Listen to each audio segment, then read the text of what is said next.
اعوذ باللہ من الشیطان الرجیم بسم اللہ الرحمن الرحیم۔ میں آج آپ لوگوں کے سامنے پچھلے رمضان میں ترجمے کے ساتھ قرآن پاک کا جو حصہ میں نے پڑھا تھا اس میں نے کچھ چیزیں مطالعہ کی تھیں اور میں نے کچھ نوٹس لکھے تھے،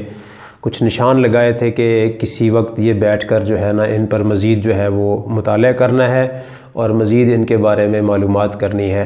اور مزید اس کے اندر رہنمائی حاصل کرنی ہے۔ تو وہ چیزیں چند چیزیں جو میں آپ لوگوں کے ساتھ شیئر کرنا چاہتا ہوں، وہ میں چاہتا ہوں کہ اپنے دوستوں کو بھی بتاؤں تاکہ میرے جو قریبی دوست ہیں وہ بھی اس چیز سے آگاہ ہو جائے کہ ہم روزمرہ کے معاملات میں ہماری زندگی کے اندر ان چیزوں سے ہمارا واسطہ رہتا ہے،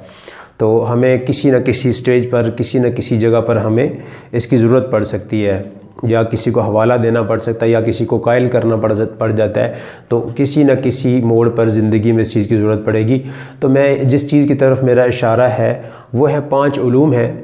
5 علم قرآن پاک میں اللہ تعالیٰ نے ایسے بتلائے ہیں جن کے بارے میں اللہ نے کہا کہ میں نے یہ 5 علم کسی کو نہیں دیے، کسی پیغمبر کو نہیں دیے، کسی نبی کو نہیں دیے، حتیٰ کہ یہ قرآن پاک خود نبی کریم صلی اللہ علیہ وسلم کی ذات پر نازل ہوا اور آنے والی قیامت تک کی انسانیت کے لیے نازل ہوا۔ ان کو بھی کہہ دیا گیا کہ یہ علوم آپ کے پاس بھی نہیں ہے، لہٰذا یہ علم خاص میری ذات کے ساتھ ہے۔ وہ کون سے علم ہیں؟ سورۃ لقمان جہاں پر ختم ہوتی ہے، آخری آیت ہے سورۃ لقمان کی آیت نمبر 34، اس کے اندر اللہ تعالیٰ فرماتا ہے کہ ان اللہ عندہ علم الساعہ، کہ اللہ تعالیٰ کے پاس ہے قیامت کے آنے کا علم، کہ قیامت کب آئے گی، یہ علم اللہ تعالیٰ نے اپنی ذات کے ساتھ مخصوص کر لیا ہے۔ دوسرا علم ہے وَيُنَزِّلُ الْغَيْثَ، کہ بارش زمین کے کس خطے پر کتنی مقدار میں ہونی ہے، یہ علم اللہ کے پاس ہے۔ یہ تو آج کل کی ٹیکنالوجی بتا سکتی ہے کہ اسلام آباد میں بارش ہوگی، مضافات میں بارش ہوگی، لاہور میں ہوگی، لیکن یہ کوئی نہیں بتا سکتا کہ کتنے ملی میٹر ہوگی، اور بارش آنے کے بعد کیا وہ رک جائے گی یا لگی رہے گی، یہ کسی کے پاس کچھ علم نہیں ہوتا اس چیز کا۔ اس علم کو بھی اللہ، اور زمین کے کس خطے پر ہونی ہے اور زمین کے کس ٹکڑے کو اس نے خشک رکھنا ہے، کس ٹکڑے پر بارش برسانی ہے، اس چیز کا علم صرف اللہ کی ذات کے پاس ہے۔ اللہ نے اس علم کو اپنی ذات کے ساتھ خاص کر لیا ہے کہ بارش کب، کہاں، کس وقت، کتنی مقدار میں ہونی ہے، یہ علم۔ تیسری چیز ہے وَيَعْلَمُ مَا فِي الْأَرْحَامِ، ماں کے پیٹ کے اندر کون ہے۔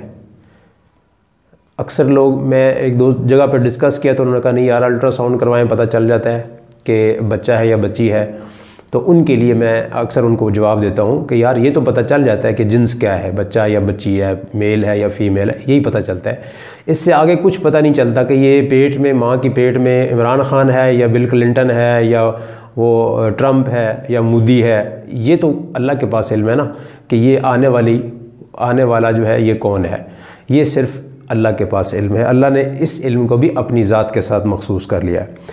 آگے ہے وَمَا تَدْرِي نَفْسٌ مَاذَا تَكْسِبُ غَدًا، اللہ تعالیٰ فرما رہا ہے کہ کل تمہاری ذات کے لیے کتنا رزق تمہارے لیے اللہ نے رکھا ہے، اس کا علم بھی اللہ تعالیٰ نے اپنی ذات کے ساتھ رکھا ہے کہ کل تم نے کتنا کمانا ہے، تمہارے پاس کل کے لیے تمہارا رزق کتنا ہے، اس چیز کا علم بھی اللہ نے اپنے پاس رکھا ہے۔ ہاں ہم بظاہر کیلکولیٹر کر لیتے ہیں کہ یار کل میری اتنی سیل ہوگی، کل میں اتنی پرچیزنگ کرنے لگا اس میں میرا اتنا پروفٹ ہے، یا کل میں یہ چیز سیل آؤٹ کر رہا ہوں اس پر اتنا مارجن ہے، یہ چیزیں ہم اپنے طور پر کیلکولیٹ کر لیتے ہیں، لیکن یہ ہم جانتے نہیں ہیں کہ کل واقعتاً یہ ہم کام کر سکتے ہیں یا ہو جائے گا یا نہیں ہوگا، اس چیز کا کوئی علم نہیں ہوتا۔ آگے 5ویں چیز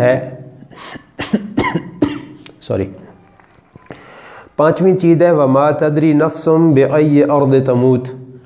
کسی کو کچھ پتہ نہیں ہے کہ زمین کے کس خطے پر اس کی کہاں کب موت واقع ہو جانی ہے، اس چیز کا علم بھی اللہ تعالیٰ نے اپنی ذات کے ساتھ مخصوص رکھا ہے۔ یہ 5 علوم میرے بھائیوں، میرے دوستوں، میرے بزرگوں، میرے چاہنے والوں، یہ 5 علوم اللہ تعالیٰ کی ذات نے اپنے ساتھ مخصوص کیے ہوئے ہیں۔ ان 5 علوم کے بارے میں کبھی کسی کے ساتھ بحث مت کیجیے گا۔ اللہ تعالیٰ مجھے اور آپ کو نیکی کے راستے پر چلنے کی توفیق دے اور صراط مستقیم پر عمل کرنے کی توفیق عطا فرمائے۔ جزاکم اللہ خیر۔ السلام علیکم ورحمۃ اللہ وبرکاتہ۔